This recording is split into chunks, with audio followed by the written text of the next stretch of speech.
بات کریں گے سینئر صحافی تجزیہ کار حامد میر صاحب نے ہمیں جوائن کیا ہے۔ میر صاحب، بھارت نے پاکستان سے سنتاس معاہدہ بھی معطل کر دیا ہے اور اٹاری چیک پوسٹ بند کرنے کا اعلان کیا ہے، جبکہ پاکستانیوں کو سارک کے تحت ویزے بند کرنے کا بھی فیصلہ کیا ہے، کیا کہیں گے آپ؟ دیکھیے، یہ جو انہوں نے سنتاس معاہدہ معطل کرنے کا جو اعلان کیا ہے، جس کو انڈس واٹر ٹریٹی بھی کہتے ہیں، انڈیا کافی عرصے سے انڈس واٹر ٹریٹی سے نکلنے کی کوشش کر رہا تھا، کیونکہ اس پر انڈیا کا یہ خیال ہے کہ یہ بہت سال پہلے جو ہے ورلڈ بینک جو ہے اس نے پاکستان اور انڈیا کے درمیان یہ جو معاہدہ کروایا تھا، تو اس پہ پاکستان میں بھی کچھ لوگوں کے تحفظات ہیں، لیکن انڈیا میں بہت زیادہ تحفظات ہیں، اور ان کا یہ خیال ہے کہ جب بھی وہ پاکستان کی ایگریکلچر کو تباہ کرنے کے لیے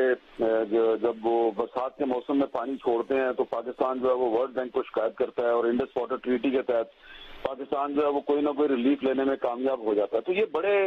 سالوں سے جنرل ضیاء الحق کے زمانے سے جو ہے نا انڈیا کوشش کر رہا تھا کہ انڈس واٹر ٹریٹی سے نکل جائے۔ تو یہ اب انہوں نے صرف ایک ایکسکیوز بنایا ہے، یہ جو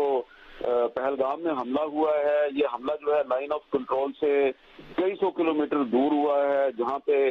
کہ ایک پہاڑی علاقہ ہے، جس جگہ پہ حملہ ہوا ہے وہاں پہ کوئی پکی سڑک بھی نہیں جاتی۔ تو اس حملے کو جواز بنا کے جو انڈس واٹر ٹریٹی کو سسپینڈ کرنا اور پھر پاکستان ہائی کمیشن کے عملے کو کہنا جی کہ اس کو بھی کام کریں گے،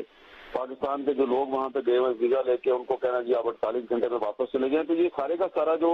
انڈیا کی طرف سے ایک اوور ریئیکشن کیا جا رہا ہے، یہ دراصل اپنا انٹیلیجنس فیلئر چھپانے کی کوشش ہے، ان کی کرمنل نیگلیجنس ہے، مجرمانہ غفلت ہے، کیونکہ جس جگہ پہ حملہ ہوا ہے یہاں پہ تھوڑے دن پہلے بھی ایک حملہ ہوا تھا، اس کے قریب جو جنگل ہے، پورا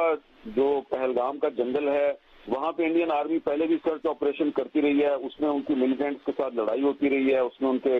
انڈین آرمی کے سینئر افسر مارے گئے، ایک کرنل منپریت سنگھ صاحب تھے وہ مارے گئے اس میں۔ تو یہاں پر ہر سال پہلگام جو ہے یہاں پہ ہر سال 1993 سے لے کے اب تک ہر سال یہاں پر حملہ ہوتا ہے، یاتریوں پہ بھی حملہ ہوتا ہے جو امرناتھ یاترا کے لیے جاتے ہیں، اور یہاں پہ ٹورسٹوں پر بھی حملہ ہوتا ہے۔ تو یہ انڈین سیکورٹی فورسز کا فرض تھا، یہ ان کی رسپانسبلٹی تھی کہ یہاں پر اگر تامل ناڈو سے یا مہاراشٹر سے ٹورسٹ آ رہے ہیں تو وہ ان کی سیکورٹی کا بندوبست کرتی۔ انہوں نے ان کی سیکورٹی کا بندوبست نہیں کیا، ان کو سینسٹائز نہیں کیا، اور اب جب وہ لوگ انفارچونیٹلی مارے گئے ہیں تو اس کی ذمہ داری پاکستان پہ ڈال رہے ہیں۔ تو یہ ایکچولی جو جتنا بھی انڈیا کی طرف سے ریئیکشن دکھایا جا رہا ہے، تو ان کی جو گورنمنٹ ہے وہ ایکچولی اس میں اپنی رسپانسبلٹی جو ہے اسے بھاگنے کی کوشش کر رہی ہے، کیونکہ اب انڈیا میں بھی یہ سوال اٹھایا جا رہا ہے کہ یہ تو آپ کا انٹیلیجنس فیلئر ہے۔ اس میں جو انڈین میڈیا کا کردار ہے وہ انتہائی گھٹیا کردار ہے ان کا، کرسچیانی بلی کھمبا نوچے، خاص طور پہ جو پبلک ٹی وی ہے اور کچھ اور ٹی وی چینل ہیں وہ تو وہاں پر ہندو مسلم نفرت پھیلانے کی کوشش کر رہے ہیں، اور آج سری نگر میں اور مقبوضہ کشمیر کے کچھ اور علاقوں میں انڈین میڈیا کے خلاف مظاہرے بھی ہوئے ہیں۔ تو یہ جو بھی انڈیا کر رہا ہے یہ سارے کا سارا اس کا ایک اوور ریئیکشن ہے، ایکچولی اپنا انٹیلیجنس فیلئر اور کرمنل نیگلیجنس کو چھپانے کی کوشش ہے۔